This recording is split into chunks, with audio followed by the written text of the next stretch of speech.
Mesdames et messieurs, chers internautes, bonjour et bienvenue sur Entrepôt Congo. Très heureux de vous retrouver une fois de plus sur cette chaîne que vous êtes de plus en plus nombreux à suivre.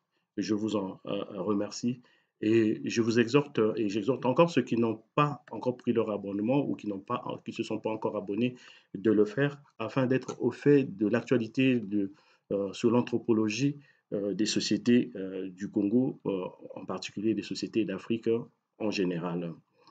Et comme vous le savez, Entrepôt Congo a pour slogan comprendre les cultures et traditions, éclairer les pratiques. Notre objectif, ou sinon mon objectif, est d'apporter le maximum d'éléments de compréhension sur les cultures et les traditions des peuples du Congo et sans doute d'Afrique, afin d'éclairer les pratiques qui sont des pratiques observées dans les sociétés.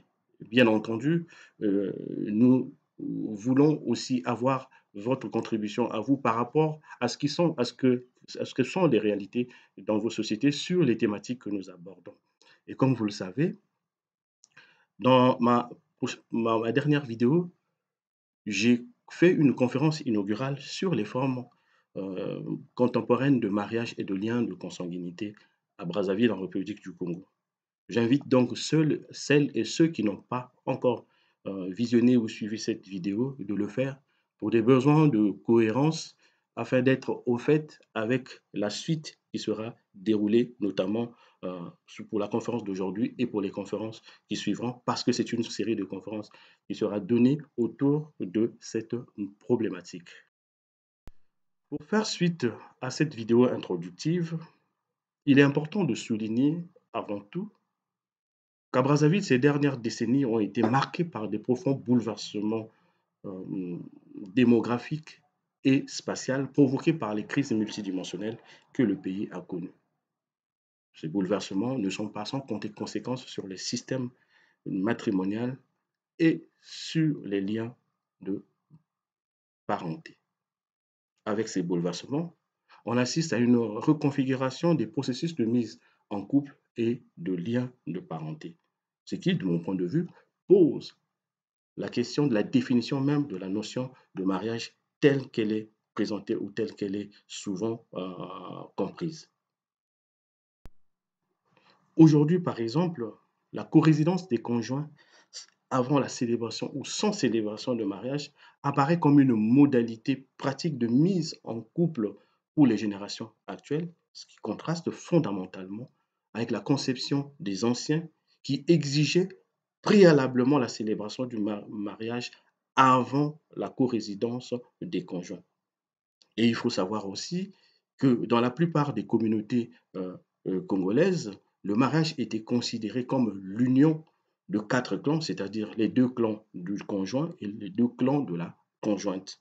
Donc, dans ce contexte, il était inenvisageable une corésidence sans célébration de mariage de ce point de vue qui apparaissait comme une espèce d'entorse à la norme ou à la coutume.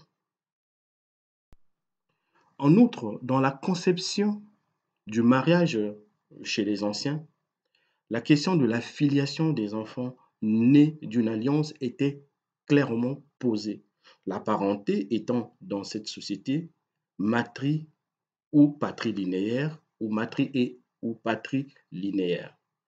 Dans ce cadre et selon les configurations, l'enfant appartenait à la famille de sa mère lorsque cette famille se revendiquait être une famille matrilinéaire et dans d'autres cas, l'enfant appartenait à la famille du père lorsque la parenté était dans ce côté du père, lorsque la parenté était patrilinéaire. Donc, dans ce contexte aussi, la question de l'affiliation et des ordres patrie et matrilinéaires est fondamentale. Fondamentale dans la mesure où elle pose la lancinante question de la succession et de l'héritage.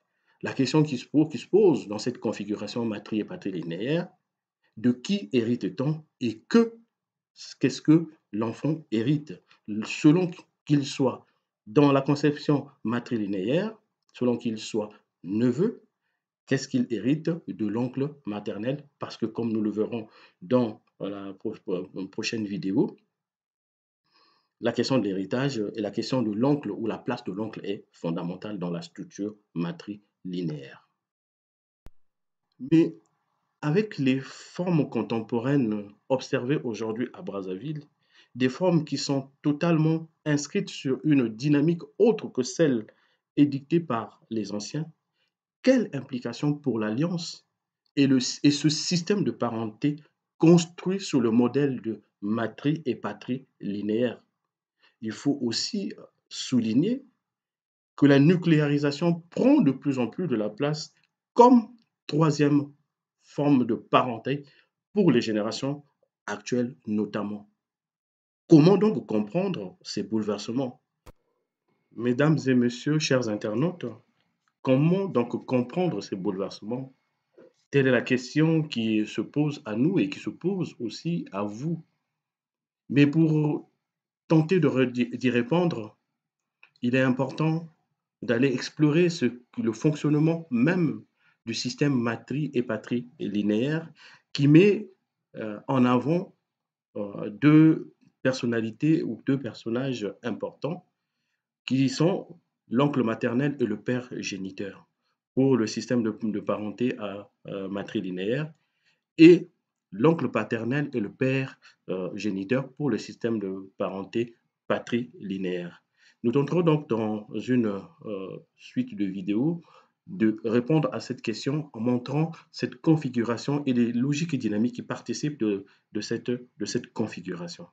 Une fois de plus, merci chers internautes pour la confiance que vous ne cessez de me témoigner et pour votre engagement à suivre Anthropo Congo, votre chaîne, la chaîne qui vous parle d'anthropologie appliquée dans le but de comprendre les cultures et traditions pour mieux éclairer nos pratiques, les pratiques que nous vivons chaque jour dans nos sociétés. Merci une fois de plus de nous avoir suivis. Bien à vous et bonne soirée et continuez à vous abonner, à liker et à partager surtout massivement cette vidéo. Merci, au revoir.